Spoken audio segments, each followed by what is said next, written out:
Kasus perundungan atau bullying di sekolah yang kembali marak belakangan dinilai semakin mengkhawatirkan. Bukan hanya karena pelakunya masih anak, namun juga imbas dari perilaku bullying yang sampai mengakibatkan kematian. Berdasarkan data yang dihimpun tim Delik Indonesia menempati urutan kelima sebagai negara dengan aksi perundungan tertinggi di dunia.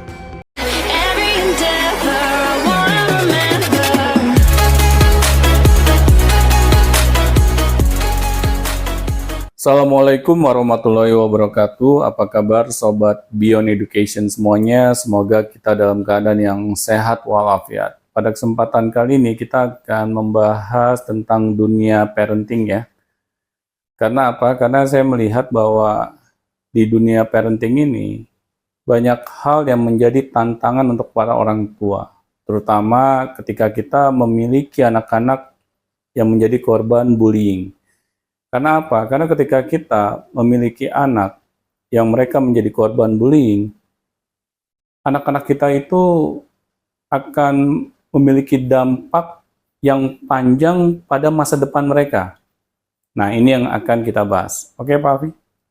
Ya, sebelumnya saya ingin memberitahukan tentang sebuah prestasi, Pak. Apa tuh? Jadi, ternyata negara Indonesia adalah negara di urutan kelima perundungan. Aduh, saya nggak ngomong. Ya, ini bukan prestasi juga. Ini saya cuma majas, sarkastik ya. Ya. Jadi, ternyata Indonesia adalah negara dengan peringkat kelima dari 78 negara dalam kasus bullying. Oke. Jadi, bullying itu bahasa Inggris, bahasa Indonesia perundungan. Nah, tapi kalau misalnya masih susah ngomongin perundungan, intinya adalah orang yang diperlakukan dengan tidak menyenangkan, dengan buruk, entah itu secara fisik, ya misalnya dipukul, ditendang, dilempar, dibanting, diludahin, dan sebagainya, itu secara fisik, atau secara verbal, dikata-katain, dihina, dilecehkan, direndahkan, itu secara verbal, secara ucapan, atau juga secara psikis, misalnya karena zaman sekarang kan ada WhatsApp atau enggak ada sosmed, dikasih gambar-gambar yang membuat dia takut, trauma gitu. Nah, itu jadi secara psikologis. Jadi bullying itu bisa secara fisik, verbal, dan psikologis. Nah, ini Indonesia peringkat kelima, Pak. Gitu. Tepuk tangan dulu dong. Saya tepuk jidat tuh. Kesian, Pak, anak itu. Jadi bahkan tingkat perundungan siswa, jadi bully ini kan nggak cuma siswa, tapi juga ada anak yang nggak sekolah, ada anak biasa gitu, atau anak kecil. Nah, untuk siswa, perundungan atau bullying ini mencapai 41,4%.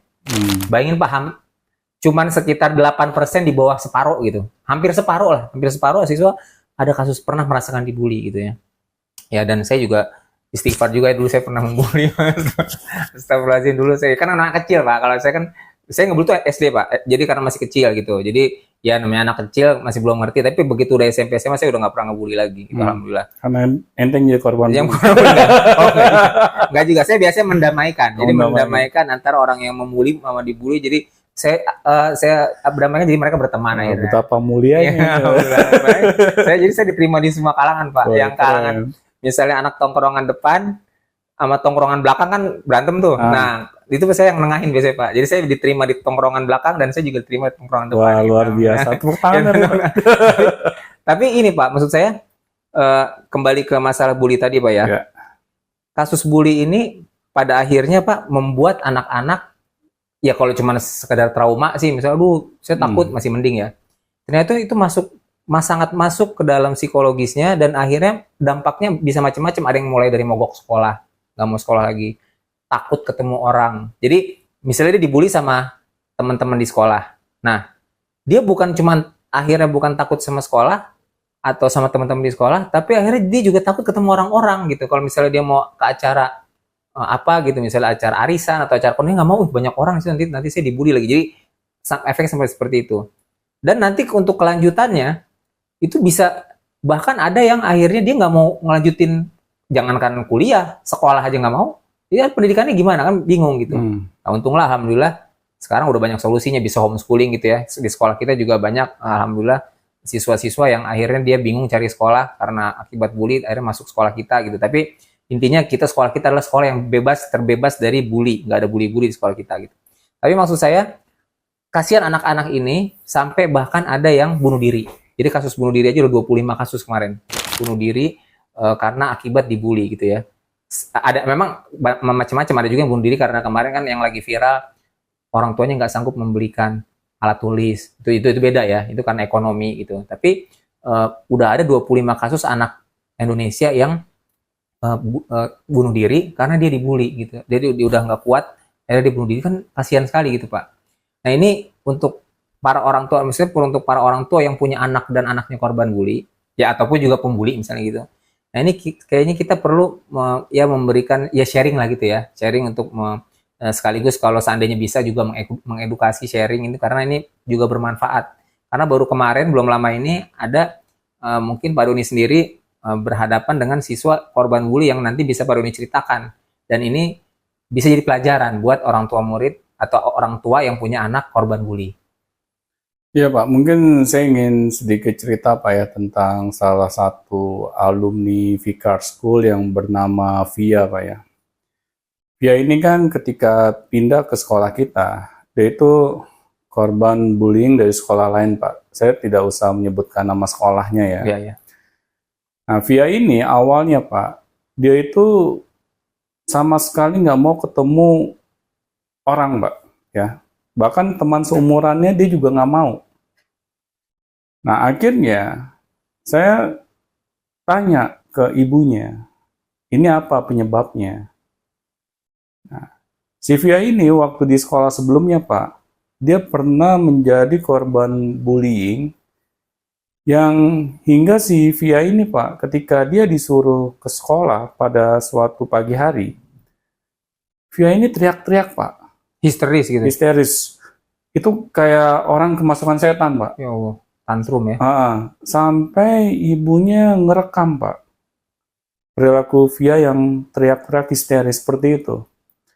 Nah akhirnya dari video Via direkam sama ibunya ini dikirim ke pihak sekolah. Ini anak saya kenapa? Apa yang menyebabkan anak saya seperti ini? Nah, akhirnya pihak sekolah itu bilang bahwa Via ini ada masalah dengan temannya.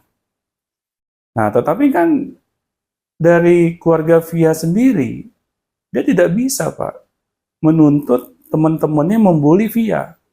Ya, hingga yang membuat Via itu teriak-teriak histeris seperti itu. Dan akhirnya orang tuanya memutuskan Pak agar Via ini tidak sekolah di tempat yang sama. Nah, kemudian dia memindahkan Via ke sekolah kita. Nah, awalnya kan saya bilang ke ibunya Via Pak, agar Via ini sekolah seperti anak-anak pada umumnya, dia datang ke sekolah, ya. Jadi jangan home visiting gitu. Nah, tetapi ibunya Via bilang ke saya, Via belum siap Pak. Nah, saya kenapa milih sekolah kayak Vicar School? Karena Vicar School ini adalah sekolah yang fleksibel. Ya, bisa guru datang ke rumah, bisa anak datang ke sekolah. Jadi lebih fleksibel lah. Nah, makanya orang tuanya Via memasukkan Via ke sekolah kita. Nah, tapi saya bilang, Bu, kan di sekolah Vicar ini nggak ada yang namanya bullying. Kita adalah sekolah yang anti-bullying, tapi Via belum siap, Pak. Saya juga paksa Via nggak akan mau. Nah, akhirnya ya sudah, saya bilang ke ibunya Via, ya sudah Bu, kalau misalnya Via belum siap, boleh guru datang ke rumah. Nah, nanti sambil guru-guru kami memberikan motivasi kepada Via, agar Via bisa melupakan masa lalunya.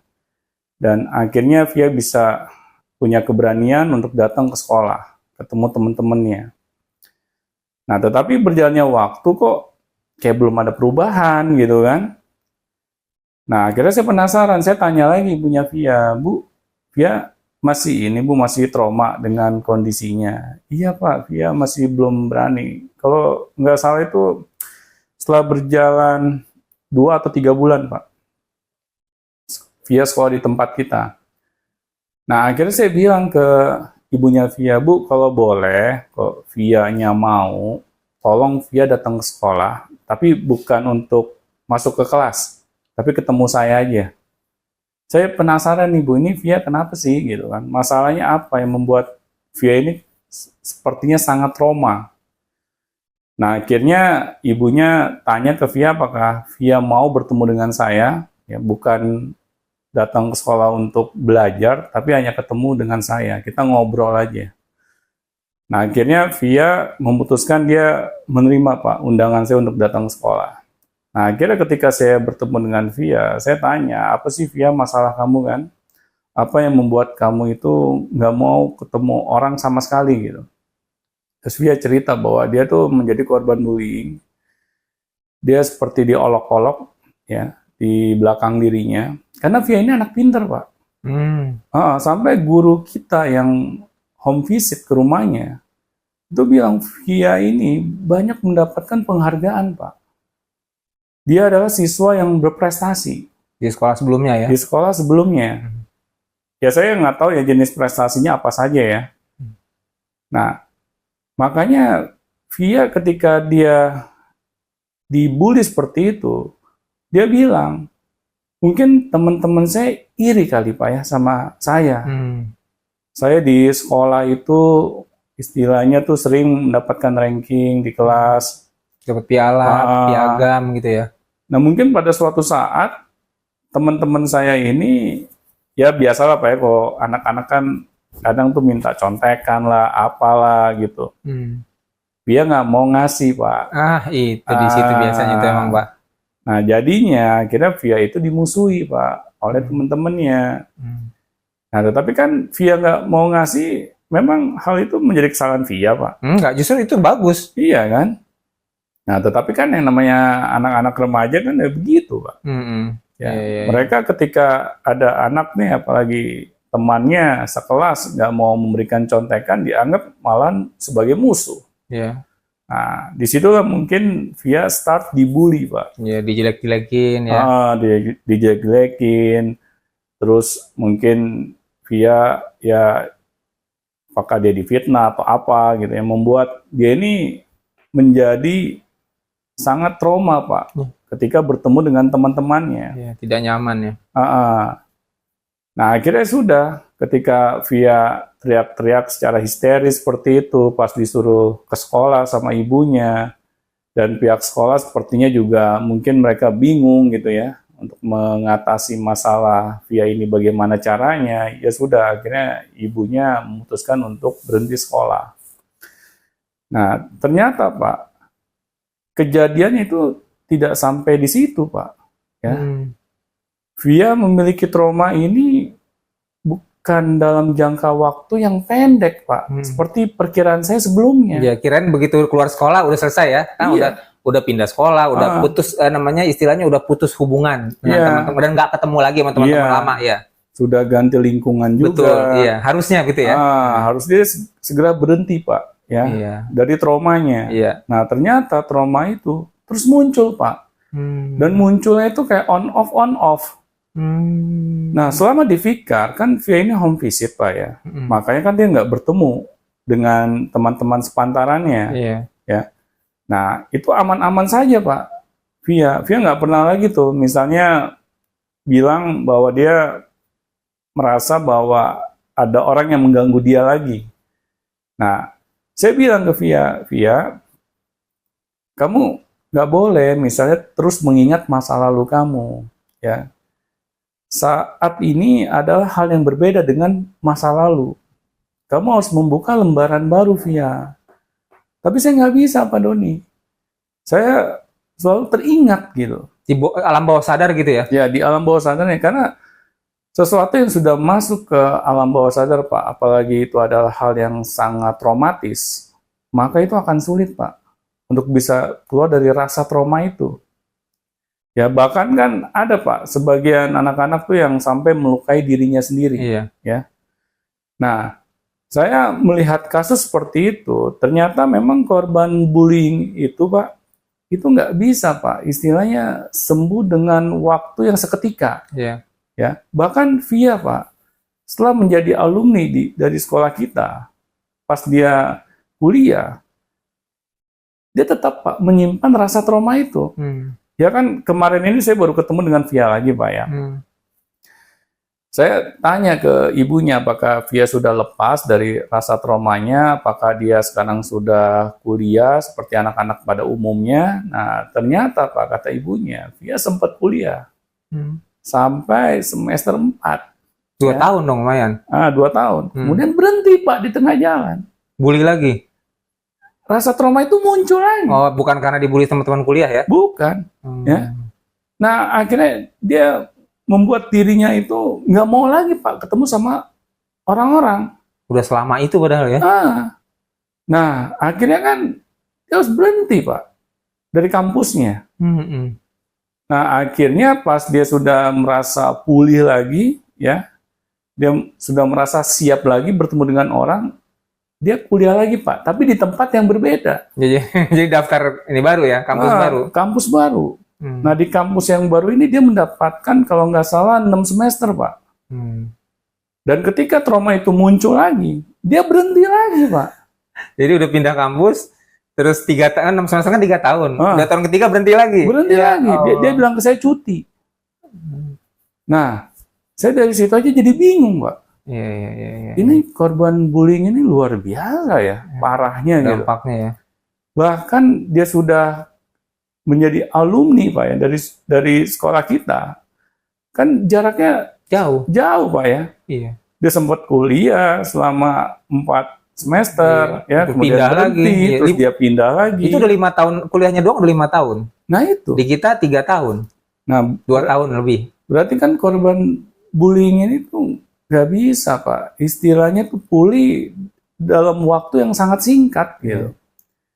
Nah, ini pesan sih Pak bagi para orang tua. Ketika kita memiliki anak, terus anak kita misalnya bercerita gitu Pak ya kepada orang tuanya berkaitan dengan perlakuan teman-temannya di sekolah. Kita sebagai orang tua itu harus mau Pak mendengarkan keluh kesah anak-anaknya. Dan ketika anak-anak kita cerita tentang perlakuan teman-temannya kepada dirinya, apalagi perlakuan yang tidak menyenangkan, maka pihak orang tua itu harus segera Pak berkoordinasi dengan pihak sekolah. Jangan diam saja. Jangan sampai masalahnya itu sudah semakin besar, baru orang tua itu jumpalitan. Kan kasihan Pak anak-anak kita Pak. Ini via ini yang membuat saya jadi tersadarkan gitu Pak. Bahwa yang namanya korban bullying ini nggak main-main Pak. Ini bisa merusak masa depan seorang anak manusia Pak. Bagaimana kalau misalnya via ke depannya gitu Pak ya. Nggak pulih-pulih juga gitu dari rasa traumanya. Soalnya kata ibunya, via ini sudah mendatangi banyak orang psikolog yang kira-kira itu bisa menyembuhkan via ini dari trauma masa lalunya Pak. Iya, psikolog, terapis ya. Iya. Nah, tetapi kan sampai detik ini belum ada Pak yang menjadi solusi bagi via. Ya. Nah, akhirnya kan berapa banyak Pak uang, energi ya yang orang tuanya ini harus keluarkan untuk bagaimana caranya via ini untuk bisa sembuh gitu dari rasa traumanya. Nah, oleh karena itu ya orang tua ketika kita mendengarkan ya kisah anak kita di sekolah, misalnya mereka mendapatkan perlakuan yang tidak menyenangkan, ya kita harus segera sigap Pak. Ya, kita jangan menganggap hal ini sebagai angin lalu saja Pak. Harus sigapnya tapi dalam arti berkoordinasi dengan sekolah ya. Karena ada juga yang langsung main hakim sendiri Pak. Langsung andangnya di luar. Nih ya, yang ini mau langsung dipukul. Nah, itu juga Ya, gitu juga. kalau itu konyol Pak. Konyol itu. Ya, ini sekarang kok anaknya jadi korban bullying terus orang tuh jadi pembuli. Jadi pembuli anak orang lain gitu Iya, ya. Itu sih nggak memberikan pembelajaran Pak. Ya. Nah, tetapi maksud saya ini orang tua ini harus sigapnya. Dia harus segera mencari solusi Pak yang terbaik. Ya. Sesegera mungkin ya. Bukan orang tua tantrum juga Pak. Iya. Anaknya udah tantrum, orang tua tantrum juga. Ini mana yang dewasa gitu Pak. Itu banyak kasus itu juga banyak Pak. Nah itu. Jadi itu sih Pak maksud saya. Ketika orang tua mau meluangkan waktunya untuk mendengarkan ya keluh kesah anaknya. Ya insya Allah Pak, anak tuh memiliki sandaran Pak. Nah, karena sandaran yang terbaik itu ya sudah pasti Pak, para orang tua. Nah, ketika kita mendengarkan misalnya anak kita ini mengeluarkan unek-uneknya, ya orang tua harus segera sigap dan dia berkoordinasi kepada pihak sekolah Pak. Agar apa? Agar kasus anak kita ini tidak semakin runyam gitu Pak. Jadi itu saja sih Pak. Ada lagi Pak? Ya paling ini aja. Semoga tetap semangat ya, insya Allah makin baik. Udah kemarin juga kan udah konsultasi dengan salah satu gurunya Pak Doni juga ya, Ustadz Oke ya. Insya Allah udah ini mudah-mudahan akan lebih bagus. Dan Via semangat, orang tua Via terima kasih sudah menyertai Via selama ini. Oke, Sobat Beyond Education, semoga dari apa yang kita perbincangkan, teman-teman bisa mendapatkan pembelajarannya ya. Karena apa? Karena yang namanya anak-anak kita, apalagi mereka sebagai korban bullying, anak-anak kita itu tidak mudah langsung bisa menyelesaikan masalah yang ada di dalam dirinya. Nah, kita sebagai orang tua harus mau menemani tumbuh kembang anak-anaknya. Agar apa? Agar anak-anak kita ini bisa memiliki mental yang kuat di masa depannya. Ya, mungkin itu saja. Assalamualaikum warahmatullahi wabarakatuh.